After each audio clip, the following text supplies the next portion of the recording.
So hi friends, this video is actually dedicated to my wife who forced me to make this video, and the materials collected, the credit for the materials collection also goes to her, right? So today we are going to discuss about Mughals.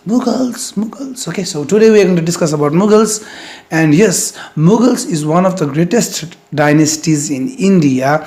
They ruled for around 3 centuries. That means they started ruling India from 16th century till the 19th century, and ultimately Britishers, they were successful in ending their reign. So now, who started this Mughal empire in India?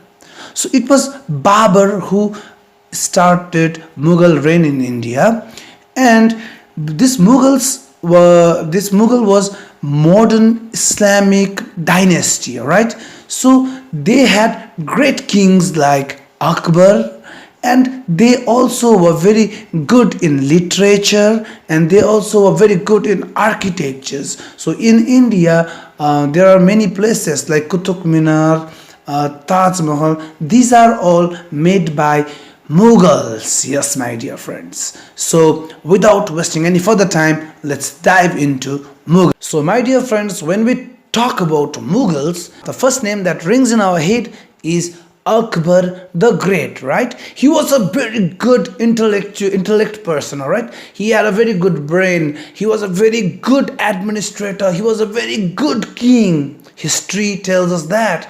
What history hides from us he was suffering from a medical condition called dyslexia. All right, and in this what we find is a person suffering from dyslexia is unable to learn things like letters, alphabets, spellings. So my dear friends, Akbar was illiterate when he died. Yes, good part is this, that he really liked intellectual people, so therefore he built many schools also. He invested his money in education also, but the sad part is he was an illiterate because he was suffering from dyslexia. So my dear friend, point number 2 is many of us think that gunpowder was brought to India by Britishers, but this is wrong. Founder of Mughals, Babur, after winning first battle of Panipat to Ibrahim Lodi, who was in the slave dynasty, what we see is Babur used to bring tons of gunpowder to India during wars. So if anybody says you gunpowder was introduced in India by Britishers, then you can tell them, no, you are wrong. It was Babur who introduced gunpowder to India. So the third is a monument built by Shah for his wife Mumtaz.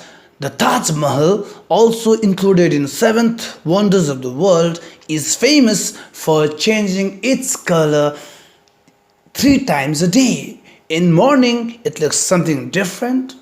In afternoon, it changes its color to something different, and in night or evening, it looks something different, and in night, it looks dark, okay, black, that everyone knows it. So this is not what I'm trying to say. My point is, historians argue regarding the color changes of Taj Mahal. They think that the builders of Taj Mahal had some magical sources, and that's the reason why it changes its color 3 times a day.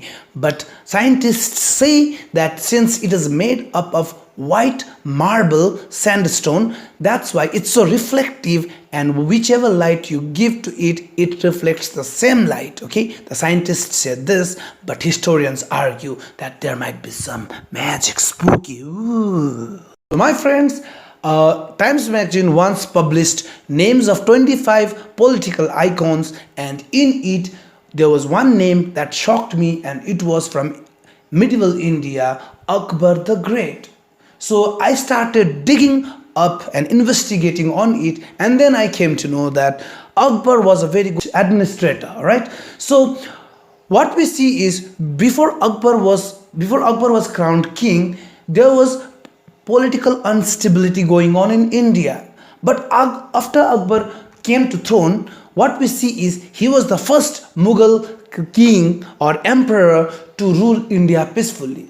India, also known as Hindustan, was a Hindu country, but rulers were foreign and they were Muslims. So therefore, people and rulers were always in conflict. But after Akbar was crowned king or emperor, he was the first person to rule India peacefully. And number two is he believed in secular state, and therefore he helped both Hindus and Muslims for better education and to achieve intellectual knowledges. Our next fact is really spooky as well as scary. When I was in my schooling days, my parents told me a story about Shah Jahan as a very shrewd ruler, because after making Taj Mahal, he cut the hands of all those people who were working in it. I believed it. And I thought Shah Jahan was a very bad person. But when I grew up, I came to know that it was false. Okay? This is according to me and everybody else in the world, it is false. But I have a proof that he did not cut the hands of people, because Ustad Ahmad Lahori himself said that this is false. And who is this person, right? Now this person is a person who helped in making Taj Mahal. He played a key role in the architecture of Taj Mahal, and he was the one to lay foundation for the Red Fort. So Taj Mahal and Red Fort are both pride of India today. Okay, so now this one is even shocking, because I myself was shocked. Kohinoor diamond, which is now in England, was supposed to be in Taj Mahal, right? No, you're wrong. Actually, that Kohinoor diamond was in jeweled peacock throne of Mughals. All right. So that was that was taken by Britishers, and now it is preserved in Tower of London. So we have heard about stories that Mughals was very shrewd and cruel people, right? Yes. First of all, they cut hands, which is false, and now the second one is Anarkali, who was in love with Prince Salim, was put between two walls and was burnt alive, right? No, that's wrong, because historians have found her body and the grave, and upon studying her grave and body, no such signs on her body was seen. Thus, it was simply a rumor, because the king or the emperor did not want Anarkali, a dancer, to get married to a Prince Salim. So India is a land of diversities, where people from different parts speak different languages, they have different cultures. And what we see in it is there are two kings in the history of India who are supposed to be known as the greatest conquerors. Number one, Ashoka, who was from Hindu religion, and the other one was from Muslim religion, and his name is Akbar the Great, right? So people often debate as to who was a greater conqueror, but the evidences show us that Akbar was a greater conqueror, and Ashoka was also one of the greatest conquerors. But according to landmass, what we see is Akbar had conquered greater landmass than Ashoka. So Mughals are mystical in nature, and they have been fascinating the world and me as well. So even when I like Ashoka more, the truth is Akbar was a greater conqueror. And the number two is Akbar also starts from A, Ashoka also starts from A, and Alex also starts from A.